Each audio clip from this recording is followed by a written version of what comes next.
providing range of motion exercises. Range of motion is the complete extent of movement of which a joint is normally capable.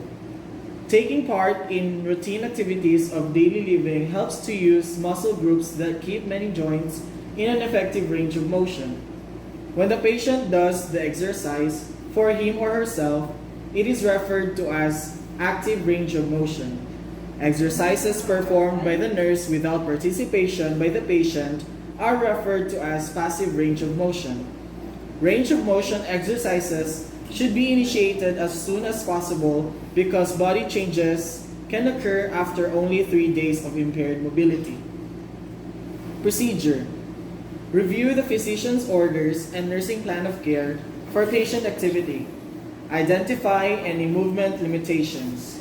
Reviewing the order and plan of care validates the correct patient and correct procedure. Identification of limitations prevents injury.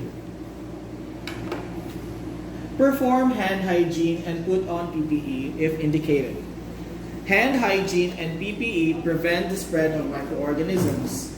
PPE is used based on transmission precautions.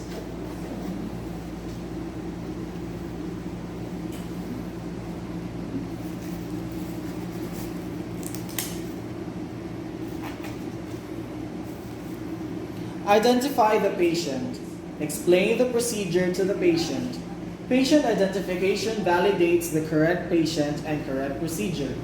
Discussion and explanation help allay anxiety and prepare the patient for what to expect.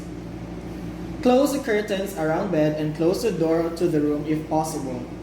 Place the bed at an appropriate and comfortable working height, usually elbow height, of the caregiver. Adjust the head of the bed to a flat position or as low as the patient can tolerate.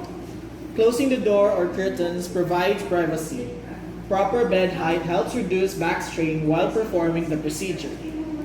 Stand on the side of the bed where the joints are to be exercised.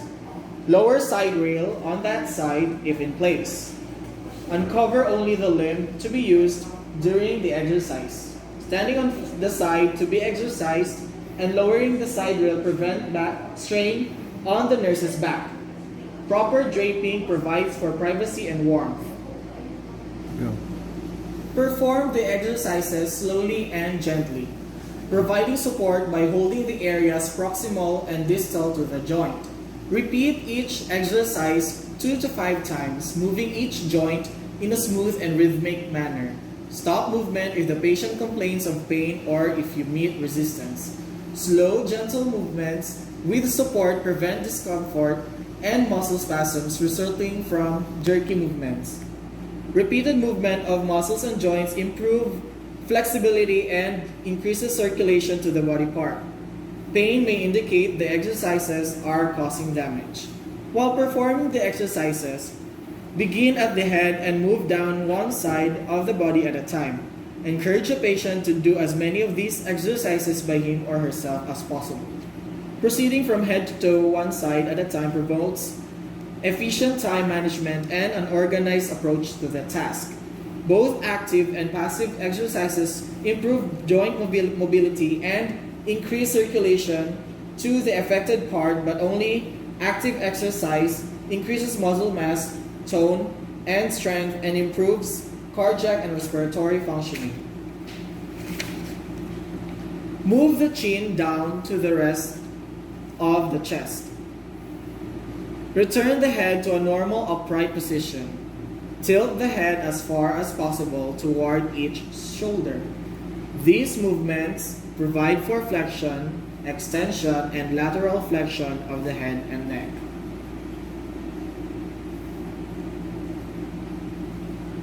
Move the head from side to side, bringing the chin toward each shoulder. These movements provide for rotation of the neck.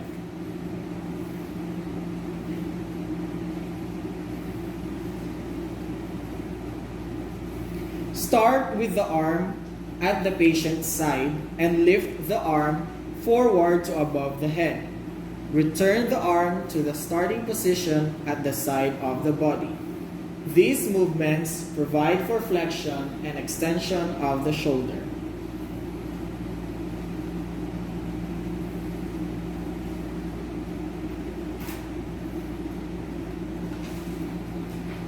With the arm back at the patient's side, move the arm laterally to an upright position above the head and then return it to the original position. Move the arm across the body as far as possible. These movements provide for abduction and adduction of the shoulder.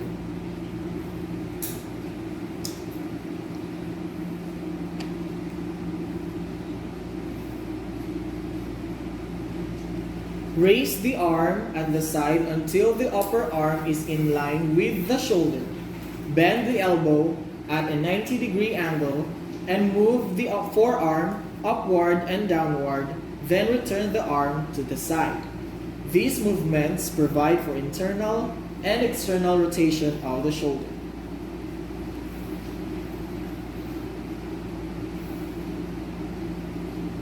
Bend the elbow and move the lower arm and hand upward toward the shoulder. Return the lower arm and hand to the original position while straightening the elbow. These movements provide flexion and extension of the elbow. Rotate the lower arm and hand so the palm is up. Rotate the lower arm and hand so the palm of the hand is down. These movements provide for supination and pronation of the forearm.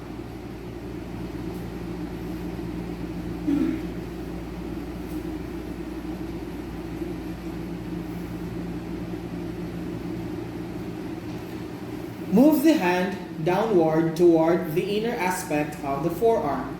Return the hand to a neutral position, even with the forearm. Then move the dorsal portion of the hand backward as far as possible. These movements provide for flexion, extension, and hyperextension of the wrist.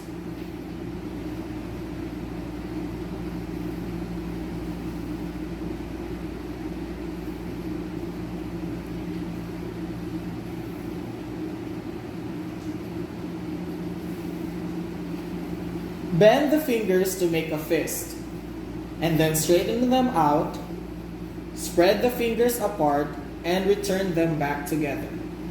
Touch the thumb to each finger on the hand.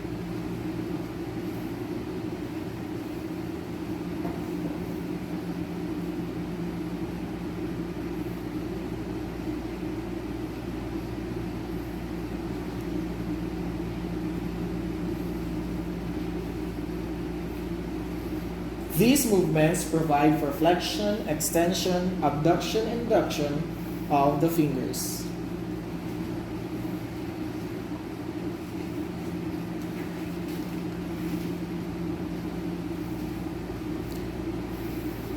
Extend the leg and lift it upward.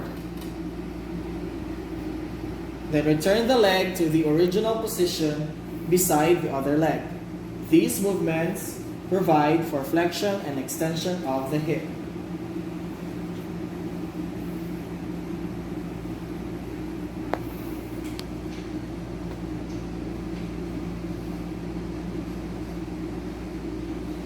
Lift the leg laterally away from the patient's body. Return the leg back toward the other leg and try to extend it beyond the midline.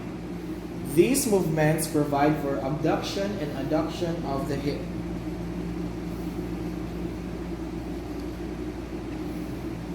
Turn the foot and leg toward the other leg to rotate it internally.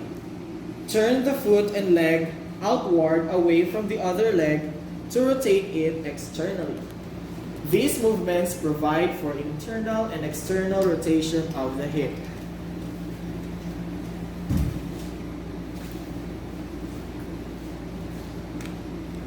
Bend the leg and bring the heel toward the back of the leg. Return the leg to a straight position. These movements provide for flexion and extension of the knee.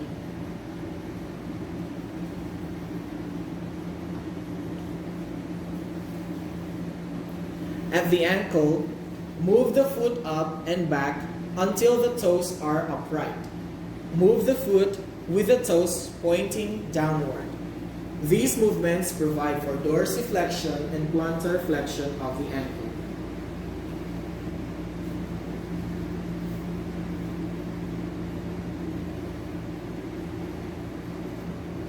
Turn the sole of the foot toward the midline. Turn the sole of the foot outward. These movements provide for inversion and eversion of the ankle.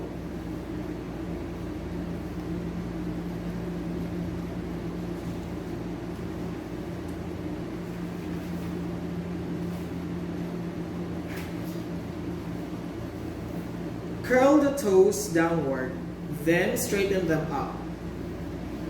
Spread the toes apart and bring them together. These movements provide for flexion, extension, abduction and adduction of the toes.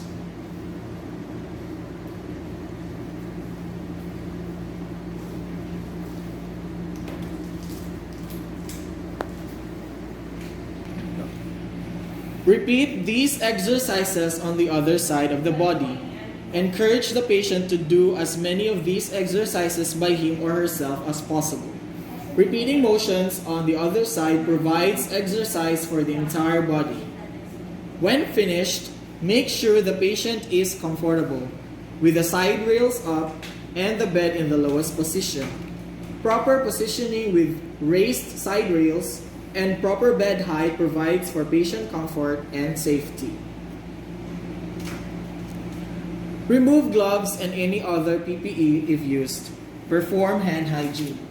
Removing PPE properly reduces the risk of infection transmission and contamination of other items. Hand hygiene prevents the spread of microorganisms.